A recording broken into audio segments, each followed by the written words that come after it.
Hello students, I am your maths teacher because you are studying from me.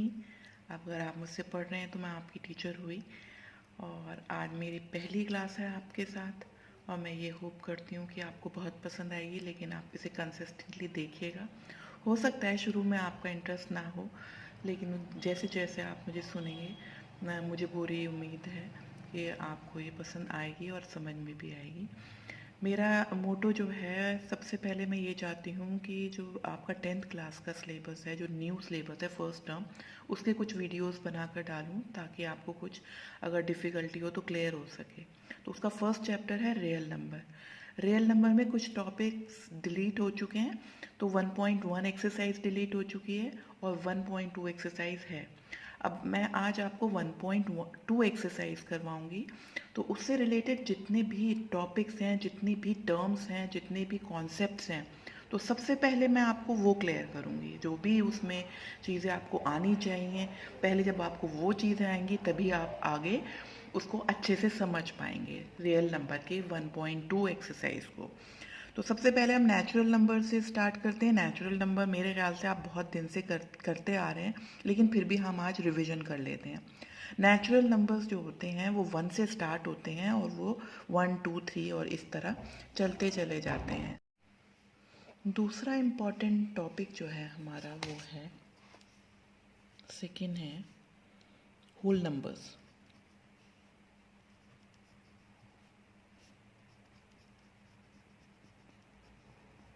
Whole numbers भी मुझे मालूम है आपने करा हुआ है होगा, लेकिन फिर भी मैं रिवाइज करती हूँ। ये स्टार्ट होता है 0 से, 1, 2, 3 एंड सो ऑन।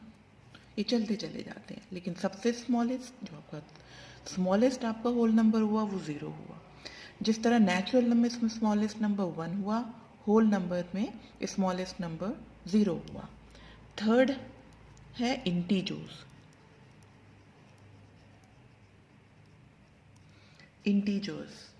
इंटीजर्स आपका जो होता है उसमें होल नंबर के साथ साथ, जैसे कि जो होल नंबर तो आपके आ गए 0, 1, 2, 3 एंड सो ऑन, इसके साथ साथ नेगेटिव नंबर्स भी होते हैं, -1, -2, -3 and so on.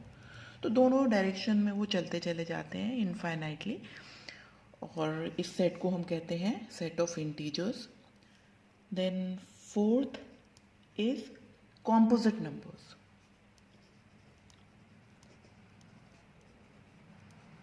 Composite numbers क्या होते हैं?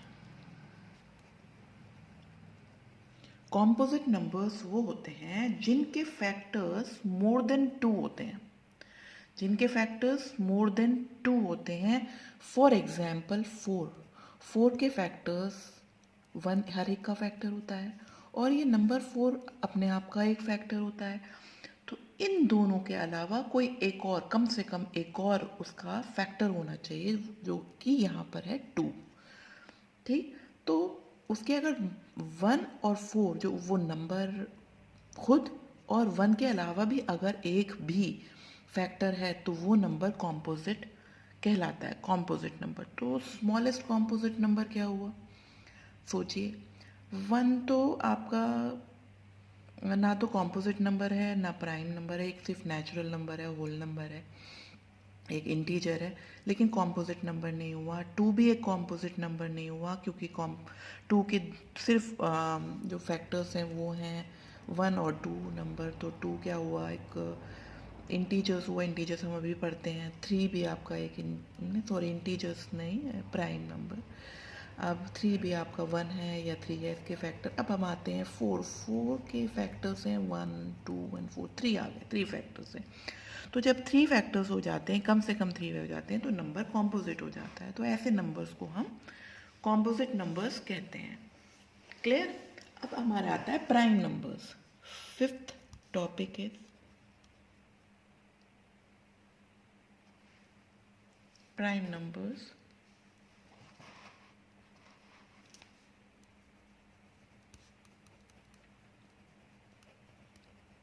प्राइम नंबर्स क्या होते हैं? जिनके सिर्फ 2 फैक्टर्स होते हैं, जो कि अभी बताया मैंने। 1 जो है, 1 भी एक प्राइम नंबर नहीं होता, क्यों? क्योंकि वन के टू फैक्टर्स नहीं है, वन सिर्फ एक ही फैक्टर रखता है, वो कि वन है, इसलिए one is not a prime number. और स्मॉलेस्ट प्राइम नंबर होता है टू। तो टू जो हुआ आपका प्राइम नंबर हुआ, और क्योंकि इसके जो फैक्टर्स हैं वो वन है या वो नंबर खुद है। थ्री भी एक प्राइम नंबर हुआ क्योंकि इसके फैक्टर्स वन है या थ्री हैं। फोर नहीं है। अब फाइव है, फाइव भी एक प्राइम नंबर है क्योंकि इसके भी फैक्टर्स टू ही हैं, वन या फिर नंबर इटसेल्फ। सेवन भी है, इसी तरह आपका एट नहीं है, नाइन नहीं है, टेन नहीं है, इलेवन है, ट्वेल्व नहीं है, थर्टीन है। ऐसे infinitely many numbers are there which are prime. Next we will go to the co-prime numbers. Now sixth part is co-prime numbers. Co-prime numbers क्या होते हैं? ऐसे नंबर्स जिनके बीच में कोई भी कॉमन फैक्टर नहीं होता, मतलब कोई भी एक टेबल में नहीं आते। फॉर एग्जाम्पल टू और थ्री, या फोर एंड फाइव, या आप क्या ले सकते हैं, 12 एंड 17। इन सब जो ऐसे पेयर हैं जिनके पास जो की फैक्टर्स कोई कॉमन नहीं है इनके पास, मतलब इनका जो है एक टेबल में नहीं आते हैं, किसी भी एक टेबल में नहीं आएंगे। तो ऐसे सेट को क्या कहेंगे हम, ऐसे पेयर को कहेंगे हम को prime numbers. Clear? Next concept है आपका एलसीएम। ठीक है, एलसीएम की अगर फुल फॉर्म देखें तो है least common multiple. Least common multiple, तो उससे पहले अगर हम बात करें तो मल्टीपल हमें पता होना चाहिए। मल्टीपल क्या होते हैं, पहले मैं मल्टीपल बता देती हूँ। फॉर एग्जांपल हम टू के मल्टीपल की बात करते हैं, ठीक है। अगर हम टू के मल्टीपल की बात करते हैं तो टू का मल्टीपल या तो टू वन सा टू, उसके टेबल में आने वाले टू वन सा टू, टू टू सा फोर, टू थ्री सा सिक्स, टू फोर सा एट एंड सो ऑन। तो मल्टीपल की एक ऐसी खासियत होती है कि ये या तो उसके नंबर के बराबर है या उनसे बड़े हैं। मल्टीपल हमेशा या तो उस नंबर के बराबर होगा जब वो वन से मल्टीप्लाई होगा, या उनसे बड़े होंगे।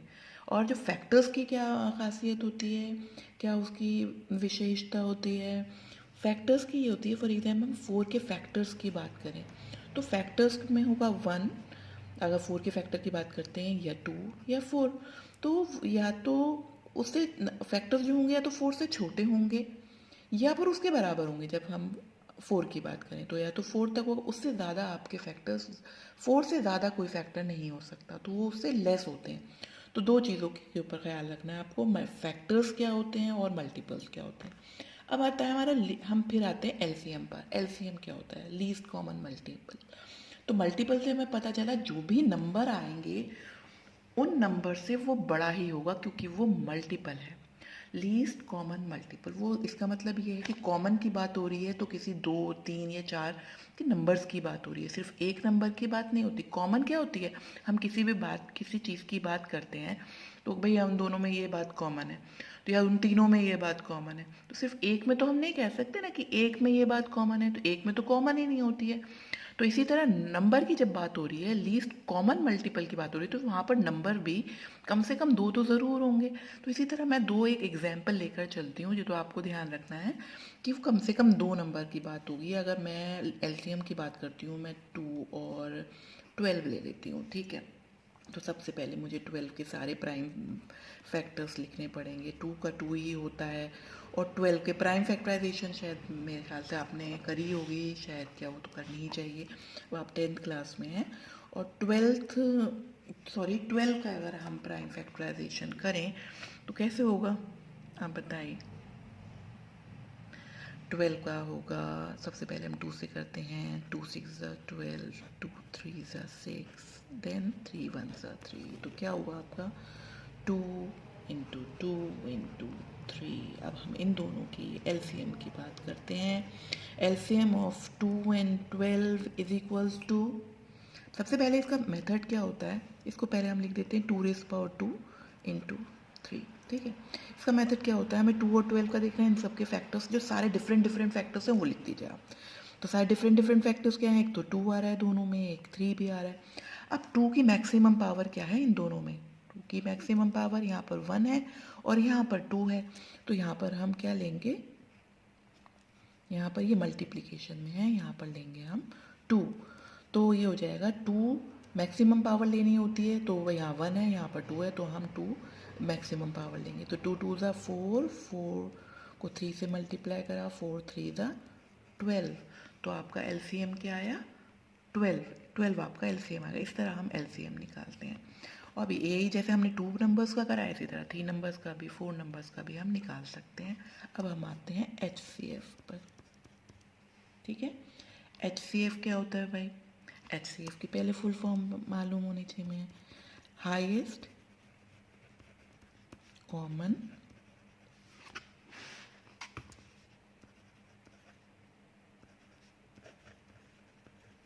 फैक्टर्स। अब इसमें फैक्टर आ गया, इसका मतलब क्या है कि हाईएस्ट कॉमन फैक्टर में हमारे जो फैक्टर्स होंगे जो भी एचसीएफ के, अब कॉमन आ गया पहले भी मैंने बताया, तो इसका मतलब 2 3 या ज़्यादा ही नंबर होंगे जिनका हमें एचसीएफ निकालना होगा, तो वो कॉमन भी होना चाहिए और फैक्टर भी होना चाहिए। तो इसका मतलब एचसीएफ जो होगा वो उन सब नंबर से या तो उसके बराबर होगा उन नंबर्स के, या फिर उन नंबर से छोटा होगा, ठीक है।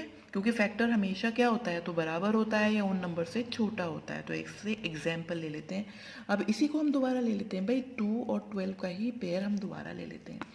2 के फैक्टर्स 2 हैं, अभी 12 के फैक्टर्स हमने अभी निकाले थे प्राइम फैक्टराइजेशन से, 2 स्क्वायर इंटू 2। अब आप लेते हैं एचसीएफ कैसा है, एचसीएफ का मतलब है highest common factor, sorry this is 3, okay. तो हाईएस्ट कॉमन फैक्टर है, हाईएस्ट सबसे ज़्यादा जो कॉमन है, बताइए इसमें ये 1 टाइम अकर कर रहा है, 1 टाइम रिप्रेजेंट हो रहा है, 2 और 3 तो ये सर है ही नहीं, तो 3 तो हम कॉमन ले ही नहीं सकते। तो कॉमन क्या है इसमें, सिर्फ 2 एक ऐसा है जो एक ही बार हो रहा है दोनों में। तो हाईएस्ट कॉमन क्या हुआ, ये भी यहाँ पर भी एक बार 2 है और यहाँ पर भी एक बार 2 है, तो जो एक बार और 2 है इसमें उसको इग्नोर कर देंगे क्योंकि वो कॉमन नहीं है। तो क्या हुआ, हाईएस्ट कॉमन हुआ, जो सबसे ज़्यादा कॉमन हुआ, सिर्फ एक 2 हुआ, तो एचसीएफ क्या हुआ हमारा 2 हुआ। इसी तरह एचसीएफ और एलसीएम के 10th क्लास में क्वेश्चंस भी आते हैं, ठीक है। इस तरह के आपके वर्ड प्रॉब्लम्स आते हैं, तो उसको करने में भी आपको सिर्फ इसी चीज़ का ध्यान रखना है। कहीं कभी बच्चे कंफ्यूज हो जाते हैं कि ये भाई एलसीएम निकालना है इस जो वर्ड प्रॉब्लम आती है, या एचसीएफ निकालना है। तो सिर्फ आपको क्वेश्चन समझकर ये देखना है कि ये जो उसका आंसर आने वाला है वो छोटा आने वाला है, ये जो नंबर दिए हुए वो बड़ा आने वाला है। अगर बड़ा आने वाला है, अगर हम क्वेश्चन को देख के इतना हमें अंदाज़ा हो जाता है, तो हमें लगता है कि बड़े आने वाला है, तो हम क्या निकालेंगे, हम निकालेंगे एलसीएम। तो एलसीएम सीधा डायरेक्ट निकाल के आंसर दे देंगे। अगर उससे हमें लग रहा है कि नहीं छोटा आने वाला है, क्योंकि क्वेश्चन को देख के अंदाज़ा होगा, तो हम निकालेंगे एचसीएफ, ठीक है। यहाँ आपकी ये चीज़ आप क्लियर हो गई है। अब हम एक चीज़ और बताएंगे, रिलेशन। अब एचसीएफ और एलसीएम में एक रिलेशन होता है, और जिनके बीच में ये 2 नंबर की बात करते हैं। अगर 2 जैसे ये 12 और 2 की बात करें, तो अगर इनका रिलेशन की बात करें तो हमेशा एक रिलेशन इनमें होता है कि LCM into HCF is equals to multiplication of 2 numbers of 2 numbers, उन दोनों नंबर जिनका नंबर्स निकाल। जैसे कि अब क्या था कि ये दोनों इक्वल होने चाहिए। फॉर एग्जांपल यहाँ पर हमने एचसीएफ और एलसीएम हमने 2 और 12 का निकाला, तो नंबर क्या थे, 2 नंबर थे। एलसीएम क्या था हमने अभी निकाला, एलसीएम निकाला हमने 12, एचसीएफ निकाला हमने 2, और मल्टीप्लिकेशन ऑफ 2 नंबर्स मतलब 2 नंबर्स भी थे हमारे 2 एंड 12। देख लीजिए, this is 24 and this is also 24, okay. Now अब हम आ रहे हैं एक चीज़ पर, डेसिमल्स पर, जो आपको डेसिमल भी क्लियर होनी चाहिए, ठीक है। डेसिमल्स, डेसिमल्स क्या होते हैं तो मालूम होगा, पॉइंट्स में तो आते हैं नंबर्स, उन्हें डेसिमल्स कहते हैं पॉइंट वालों को। वो डेसिमल्स जो होते हैं वो जो आपके होते हैं 2 टाइप्स के, तो इसको 2 में डिवाइड कर देते हैं, ठीक है। एक होते हैं टर्मिनेटिंग, टर्मिनेटिंग मतलब ख़त्म होने वाले। एक होते हैं नॉन टर्मिनेटिंग, ठीक। Terminating decimal and non terminating decimal. अब नॉन टर्मिनेटिंग में तो क्लियर हो गई भाई, वो टर्मिनेट हो जाएगा, वो वाला डेसिमल ख़त्म हो जाएगा, हम जब डिवाइड करेंगे तो उसका रिमाइंडर 0 आ जाएगा। लेकिन नॉन टर्मिनेटिंग में जो रिमाइंडर होता है उसमें 0 नहीं आता। तो इसमें होता है नॉन टर्मिनेटिंग, ये 2 तरह के होते हैं। ये एक तो होता है नॉन टर्मिनेटिंग रिपीटिंग डेसिमल, एक होता है नॉन टर्मिनेटिंग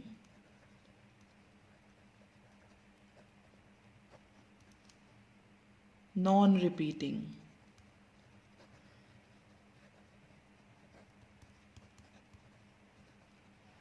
डेसिमल, ठीक।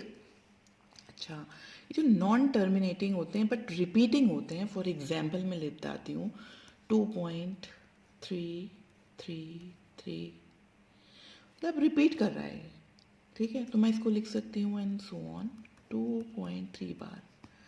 एक होता है मतलब ये रिपीटिंग हो गया, नॉन टर्मिनेट तो नहीं कर रहा है लेकिन रिपीट कर रहा है। अब है non terminating non repeating, for example 7.12 1 2 3 1 2 3 4 and so on, ये भी रिपीट नहीं कर रहा है। तो ये होते हैं आपके non terminating non repeating decimal. ये होते हैं हमारे इरेशनल नंबर, ये हम आगे पढ़ेंगे। इरेशनल नंबर्स ये होते हैं हमारे रैशनल नंबर्स।